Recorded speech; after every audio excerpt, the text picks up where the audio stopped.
Rising Madhya Pradesh के महामंच पर राज्य के गृह मंत्री नरोत्तम मिश्रा ने पूर्व सीएम कमलनाथ को एक बार फिर से चुनावी हिंदू बताया। नरोत्तम मिश्रा ने आरोप लगाया कि ये लोग चुनावी हिंदू हैं। सनातन पर विवादित बयानों पर नरोत्तम मिश्रा ने कहा कि स्टालिन थोड़े दिनों में अनस्टॉल हो जाएंगे। आपके कुछ ऐसे बयान में पढ़ने जा रही हूं, आपकी प्रतिक्रिया चाहेंगे। उसके बाद सीआर लोमड़ी एक साथ दिखे तो समझो दूसरे घाट पर शेर है। दिग्गी ने पूरी कांग्रेस उधेड़ दी, हमारे सूट की सिलाई देख रहे, और विपक्ष फूके बल्ब की झालरों की तरह है। दरअसल राजनीति में क्या है, शब्दों की मर्यादा रखनी चाहिए। इसलिए से कभी कभी शेर शायरी के माध्यम से, तुकबंदी के माध्यम से हम अपनी बात पहुंचाते हैं।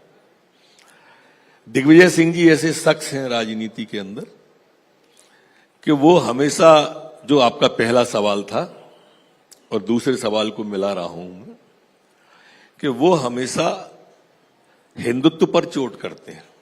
आपने सनातन का पहला सवाल किया था जी, और दूसरा जो तुकबंदी की बात की थी मैंने। जब ये सरकार गिर रही थी तो जो कांग्रेस के उस समय के विधायक थे वो बंगलौर में थे, और कमलनाथ जी ने दिग्विजय सिंह को ही भेज दिया था उन्हें मनाने को। गए, दिग्विजय सिंह से नाराज होने थे मनाने भी। तब मैंने पहला उनके ऊपर व्यंग किया था कि आगे क्या होगा ये खुदा जाने, माचिस को भेजा है आग बुझाने। चलिए, आपने नाम ले ही दिया है कमलनाथ जी का, तो मैं आपको बताना चाहती हूं कि आज हमारे शो में वो वर्चुअली जुड़े हमारे साथ, और उनसे भी बहुत सारे सवाल पूछे गए सनातन से जुड़े हुए, हिंदुत्व से जुड़े हुए। तो उन्होंने कहा कि सनातन तो पूरे देश का है, सनातन आचार है, सनातन विचार है, लेकिन आप लोगों ने इसे प्रचार बना दिया वोट के लिए। स्वाभाविक रूप से, चूंकि वो वोट से ज्यादा कुछ सोचते नहीं है। ये चुनावी हिंदू हैं जितने भी हैं।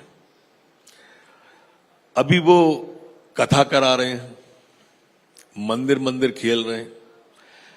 भाई वो 30 साल से सांसद हैं, 35 साल से सांसद हैं, तब क्यों नहीं कराई थी कथा? एक आध बार कराना चाहिए था उनको कथा।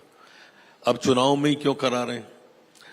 जब वो पिछली बार आए थे यहां नेतृत्व करने के लिए, तब वो बहुत सारे मंदिर गए, बीच के 5 साल फिर गए ही नहीं, फिर अब जा रहे हैं। तो ये जो उनका और उनके नेताओं का, दिल्ली वालों का, जो कोर्ट के ऊपर जनेऊ पहन लेते हैं, दत्तात्रेय ब्राह्मण बन जाते हैं, उत्तर प्रदेश में बहन जी गंगा में डुबकी लगाती हैं, चुनाव के बाद क्यों नहीं लगाती? हमें आपत्ति नहीं है कि अभी लगाएं, लेकिन चुनाव के बाद भी तो लगाएं। अब एक आध बार उत्तर प्रदेश में जाके डुबकी लगाना चाहिए, क्या दिक्कत है इसमें? नहीं लगाते हैं, यहां आपत्ति है। अच्छा, सनातन को लेकर जो बहस छिड़ी है, उसमें जो INDIE अलायंस है और कमलनाथ जी, दोनों का रुख अलग अलग दिखाई दे रहा है। INDIE अलायंस की जो पार्टियां हैं, आपने देखा ही होगा, चाहे वो उदयनिधि स्टालिन हो, ए राजा हो, उन्होंने सनातन को लेकर डेंगू, मलेरिया, कुष्ठ रोग, HIV इस तरह की बातों से संबोधित किया। लेकिन दूसरी तरफ कमलनाथ खुद को हनुमान भक्त बताते हैं। मैं भक्ति पे मेरे को कोई ऐतराज नहीं है। पहले आपका दोबारा सनातन आ गया, मैं सनातन की बात कर लूं। देखिए, ये सॉफ्ट टारगेट हिंदू को मानते हैं। अगर अभी ये दूसरे धर्म पे बोल देंगे तो इनका सर तन से जुदा हो लेगा। ये बयान मैं आपके सामने रखने जा रही थी कि आपने ऐसा भी कहा था, मैं अभी किसी और धर्म पर बोलते तो सर तन से जुदा हो जाता। मैं कोई बात बोलने के बाद मुकर ही नहीं हूं, अभी भी नहीं मुकर रहा। कहा था और अभी भी कह रहा हूं आपसे, ये बोल नहीं सकते एक भी। बोल के दिखा दें। ये हमको सॉफ्ट टारगेट मानती है। हमारी इतनी सी आपत्ति है कि आप ऐसा क्यों करते हो कि हमारे बारे में बोलने वालों को ही दूसरे धर्म पे तो एक आध बार बोले, या दूसरे धर्म में कोई खामी नहीं, सारी खामियां हमारे ही धर्म में। हम अपने धर्म को मान रहे हैं, वो दूसरे धर्म को मान रहे हैं, ये अलग अलग विषय हो गए। अब ये स्टालिन जो है ना, अनइंस्टॉल हो जाएंगे थोड़े दिन में, आप देखना। बीजेपी के राष्ट्रीय महासचिव कैलाश विजयवर्गीय ने कहा कि सनातन की जड़ कोई हिला नहीं सकता। राइजिंग मध्य प्रदेश के मंच पर कैलाश विजयवर्गीय ने कहा कि कुछ लोग विदेशी धन की बंदूक से सनातन पर वार करने की कोशिश करते हैं, लेकिन वो कभी कामयाब नहीं हो सकते। कैलाश विजयवर्गीय ने कहा कि पीएम मोदी ने दुनिया में सनातन का मान बढ़ाया है। एक चर्चा बहुत जोरों से है, और वो चर्चा ये है कि हालांकि बहुत सुखद स्थिति तो नहीं है, लेकिन हाँ है, सनातन पर वार हो रहा है।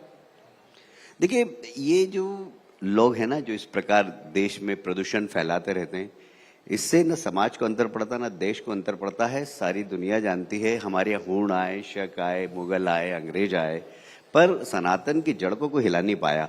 हमारी जड़ें बहुत गहरी है। मुझे याद आता है एक बहुत अच्छा, जब हम लोग विद्यार्थी परिषद में काम करते थे तो लॉर्ड मैकाले का एक हमने भाषण पढ़ा था ब्रिटिश पार्लियामेंट का। उन्होंने कहा था कि भारत में मैं सदूर घूमा पर यहाँ से धर्म, इतने धार्मिक लोग हैं कि इनको हटाने के लिए हमें एक ऐसी शिक्षा पद्धति देना पड़ेगी कि इनका धर्म से विश्वास उड़ जाए। तो लॉर्ड मैकाले की कुछ औलादें हैं इस प्रकार के बयान देती रहती है, पर भारत या भारतीय व्यक्ति को इससे कोई फर्क नहीं पड़ता। कैलाश जी, कौन है औलादे? ये है तो सब भारत वाले ही ना हम लोग। मैं कह तो रहा हूं कि जो इस प्रकार के बयान भारत और देते वाले ही हैं हम लोग, सारे लोग तो भाई कौन इस प्रकार के जो बयान देते हैं, जो कहीं ना कहीं जिनके कंधे पर विदेशी धन की बंदूक रखी जाती है और वो चलाते हैं इस देश के अंदर। पर हमारे देश में सनातन धर्म का जो ध्वज है, मुझे कहते हुए गर्व है कि मोदी जी, आप तो बहुत पुराने पत्रकार हैं, पुरानी क्लिपिंग उठा के देखना सिर्फ, कि जो भी विदेश से मेहमान आता था वो गांधी जी की समाधि पर जाता था तो जूते पहनकर पुष्पांजलि अर्पित करता था। इस बार हमने देखा G20 में मोदी जी आए, उन्होंने जूते उतारे, सब ने जूते उतार दिए और जूते नहीं उतार के सब पीछे पीछे आए और उन्होंने समाधि में पुष्पांजलि की। मेरे दोस्त ने मजाक मजाक में कहा कि यार ये बंदा 10 साल अगर प्रधानमंत्री रह गया तो इनको सबको नवरात्रि के उपवास भी करा देगा। यही नहीं, जब वो बाहर थे तो नेशनल फ्लैग लगा हुआ था, स्टेज पे नेशनल फ्लैग लगा था। मोदी जी अपने नेशनल फ्लैग से पीछे हट गए तो बाकी सारे लोग भी हट गए। वो तो बात है, लेकिन आपके बयान कभी कभी बहुत उग्र हो जाते हैं। आपने कहा कि जो भारत माता के खिलाफ बोलेगा उसकी जान लेने में पीछे नहीं हटेंगे। नहीं, ऐसा नहीं बोला मैंने। हाँ। मैंने कहा था कि भारत माता के जय बोलने वाले लोग अपने कहते हैं कि हमारे यहाँ चाकू रोक दोगे तो भी नहीं बोलेंगे। तो मैंने कहा भाई चाकू रखने की जरूरत ही क्या है? जो भारत माता की जय नहीं बोलेगा वो अपने आप ही खत्म हो जाएगा। ऐसे आपको ऐसे लोग अभी कभी मिले कि जो कहते हैं कि मैं चाहे चाकू रख दो कि हम नहीं बोलेंगे? मैंने टीवी पे देखा था ओवैसी साहब को कि मेरी गर्दन पर अगर चाकू रख दोगे तो मैं भारत माता की जय नहीं बोलूंगा। तो ये बयान उन्हीं के लिए था कि मैं जान ले लूंगा। हाँ, मैंने कहा कि अपने आप ही चले जाएंगे ऐसे लोग। हाँ, आप, एक बहस चल रही है देश में भारत और इंडिया की, भारत होना चाहिए, इंडिया होना चाहिए। देखिए, बहस में भारतीय जनता पार्टी का इसमें कोई भूमिका नहीं है, पर कुछ लोगों का ऐसा कहना है कि इंडिया शब्द अंग्रेजों का दिया हुआ है तो इंडिया हटना चाहिए, ऐसा लोगों का कहना है। हम तो भारत के संविधान में लिखा है इंडिया भारत बरोबर लिखा है, भारत के प्रीएम्बल्स में लिखा हुआ है, तो हमें तो कोई आपत्ति नहीं है। पर जो आपत्ति कर रहे हैं उनकी आपत्ति भी अपनी जगह सही है, इसलिए देश को विचार तो करना चाहिए, ऐसा मेरा कहना। राइजिंग मध्य प्रदेश के मंच पर केंद्रीय मंत्री और एमपी की पूर्व मुख्यमंत्री उमा भारती ने कहा कि पीएम मोदी और अमित शाह की जोड़ी नर नारायण की जोड़ी है। ईश्वर ने पीएम मोदी को विशिष्ट कार्य के लिए धरती पर भेजा।